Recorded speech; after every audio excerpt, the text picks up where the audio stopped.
بسم اللہ الرحمن الرحیم۔ ناظرین گرامی، اللہ تبارک و تعالیٰ کے پیارے حبیب صلی اللہ علیہ وآلہ وسلم آپ کی ولادت مبارک کا واقعہ ایک ایسا واقعہ ہے کہ پوری روئے زمین پر حضرت آدم علیہ السلام سے لے کر قیامت تک کسی بھی انسان کی پیدائش اس طرح نہیں ہوئی جس طرح آقا کریم صلی اللہ علیہ وآلہ وسلم کی ولادت مبارک ہوئی۔ آپ صلی اللہ علیہ وآلہ وسلم جب اپنی والدہ کے بطن میں تھے تو آپ صلی اللہ علیہ وآلہ وسلم کے بے شمار کرامتیں اور بے شمار معجزے نمودار ہونا شروع ہو گئے تھے۔ پیارے دوستو، سب سے بڑا واقعہ ہے کہ آپ کی والدہ حضرت بی بی آمنہ رضی اللہ تعالی عنہ کی شادی کیسے اور کن حالات میں ہوئی اور آپ کا نسب مبارک کہاں تک جا کر ملتا ہے۔ تو پیارے دوستو، آئیے ہم اپنی آج کی ویڈیو میں آپ کو بتاتے ہیں کہ نبی پاک صلی اللہ علیہ وآلہ وسلم کی والدہ حضرت بی بی آمنہ رضی اللہ تعالی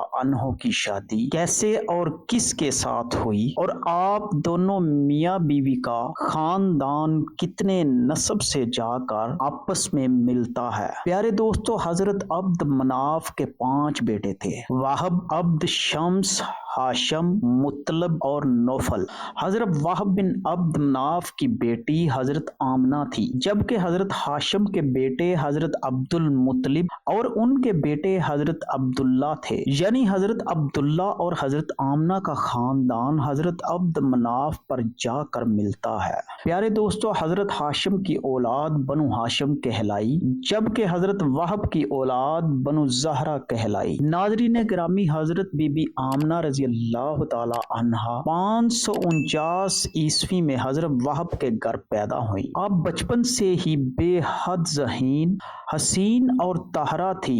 جیسے جیسے آپ پرورش پاتی رہیں ویسے ویسے آپ کی پاک بازی اور اعلیٰ ترین سیرت و کردار کے چرچے عام ہوتے چلے گئے۔ آپ حسن سیرت اور حسین صورت کا بے مثل نمونہ تھی۔ بنو زہرہ چونکہ قریش کی ہی ذیلی شاخ تھی تو حضرت وہب کو ان کی دولاری بیٹی حضرت آمنہ کے لیے قریش کے مختلف سرداروں اور ان کے بیٹوں کے رشتے آنے لگے، لیکن حضرت وہب کو کسی انتہائی نیک سیرت اور باکردار نوجوان کی تلاش تھی۔ چونکہ ایک دن حضرت وہب اپنے بھائی حضرت ہاشم کے بیٹے حضرت عبد المطلب کے گھر کی طرف نکل پڑے۔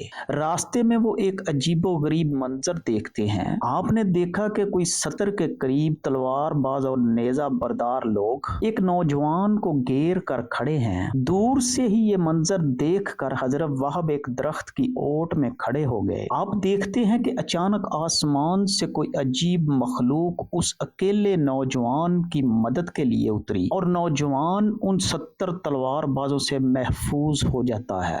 پیارے دوستو، یہ وقوع ہونے کے بعد حضرت وہب اس نوجوان کے قریب جاتے ہیں تو ان کی حیرت میں مزید اضافہ ہو جاتا ہے، کیونکہ وہ لڑکا آپ کے بھتیجے حضرت عبد المطلب کا بیٹا حضرت عبداللہ تھا۔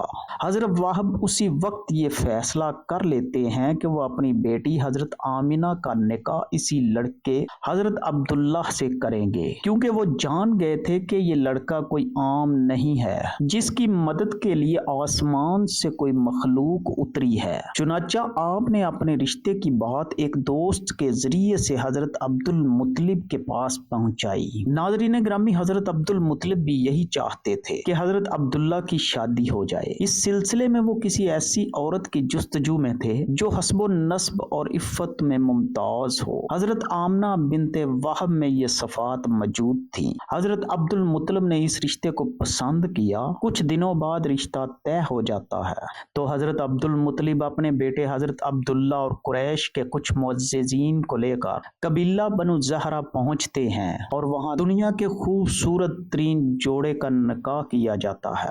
سبحان اللہ، قربان جائیں آقا کی شان پر۔ ناظرین گرامی، کیا منظر ہوگا کہ جب آپ صلی اللہ علیہ وآلہ وسلم کے والدین کا آپس میں نکاح ہوا ہوگا۔ پیارے دوستو، میرا ایمان کہتا ہے کہ اس منظر کو دیکھنے کے لیے اللہ تعالیٰ نے اپنے فرشتے زمین پر اتارے ہوں گے۔ پوری روئے زمین پر اللہ پاک نے منادی کر دی ہوگی کہ آج اس جوڑے کا آپس میں نکاح ہو رہا ہے جن کے بطن سے میں اپنے پیارے حبیب حضرت محمد صلی اللہ علیہ وآلہ وسلم کو پیدا فرماؤں گا۔ پیارے دوستو، یہ ذرا آپ تصور کریں کہ اس وقت تمام انبیاء کرام، تمام فرشتے، پوری روئے زمین پر جتنے بھی اللہ تعالیٰ کے بنائی ہوئی مخلوق ہے، وہ یہ منظر دیکھ کر کتنے خوش ہو رہے ہوں گے کہ جن کے بطن سے اللہ پاک نے اپنے آخری نبی حضرت محمد صلی اللہ علیہ وآلہ وسلم کو پیدا فرمانا ہے،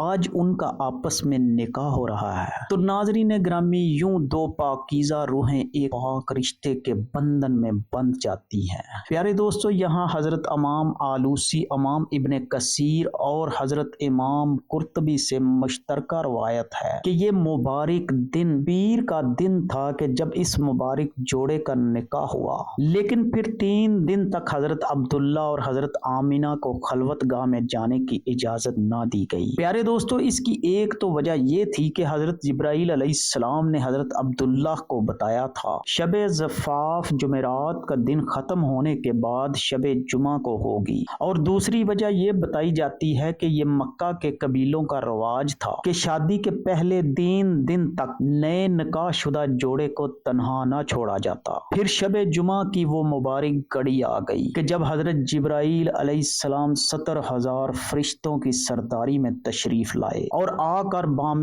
کعبہ پر ہلالی پرچم لہرایا۔ ہلالی پرچم خانہ کعبہ پر لہرا کر دنیا والوں کو خوشخبری دی کہ اے دنیا والو، آج نور محمدی صلی اللہ علیہ وآلہ وسلم صلب پدر سے رحم مادر میں منتقل ہو جائے گا۔ سبحان اللہ، قربان جائیں آقا کی شان پر۔ پیارے دوستو، ایسا ہی ہوا۔ شب جمعہ کو حضرت عبد المطلب نے بنو زہرہ میں قیام کے دوران ہی نکاح کے تیسرے دن حضرت عبداللہ اور حضرت آمینہ کو خلوت گاہ میں میسر فرمائی، اور یہ مقدس اور دل آویز نور حضرت عبداللہ کی پشت مبارک سے حضرت آمینہ کے بطن مبارک میں منتقل ہو جاتا ہے۔ ناظرین گرامی، جب آپ صلی اللہ علیہ وآلہ وسلم کا مبارک نور آپ کی والدہ کے بطن میں منتقل ہو جاتا ہے اور سرور کائنات، آقا نامدار، ختم رسول، مولا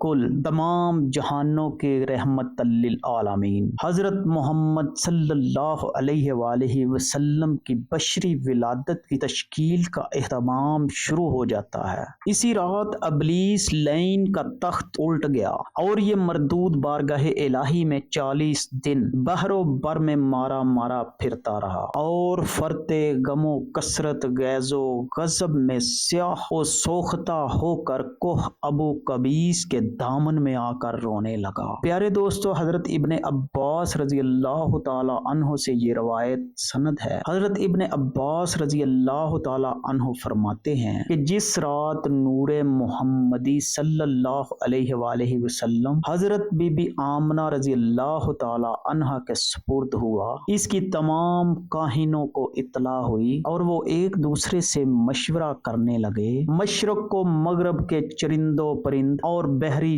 جانوروں نے ایک دوسرے کو مبارکباد دی کہ وہ وقت آنے والا ہے جب خطہ زمین نور مصطفی سے منور ہو جائے گا۔ پیارے دوستو، آپ لوگ یہ تصور کریں کہ اس وقت کیا عالم ہوگا کہ جب پوری روئے زمین کے چرند پرند، مخلوق، فرشتے، جنات اور تمام انبیاء کرام جشن منا رہے ہوں گے کہ اللہ پاک اپنے پیارے حبیب صلی اللہ علیہ وآلہ وسلم کو دنیا میں تشریف آوری کروا رہے ہیں۔ ناظرین گرامی، قریش کے پالتو جانوروں نے آپس میں کہا کہ جناب آمنہ نور مصطفیٰ صلی اللہ علیہ وآلہ وسلم سے مشرف ہو گئی ہیں اور ان سے ایسی شخصیت ظہور میں آئے گی جو زمین کی امین اور اس کی ظلمت کو دور کرنے والی ہوگی۔ یہ بھی کہا گیا کہ تمام دنیا کے بت دوسری صبح سرنگو پائے گئے، ابلیس لعین کا تخت پلٹ گیا اور دوسرے بادشاہوں کے تخت سرنگو ہو گئے۔ صاحب اقتدار حاکموں اور بادشاہوں کی زبانیں گفتگو سے قاصر اور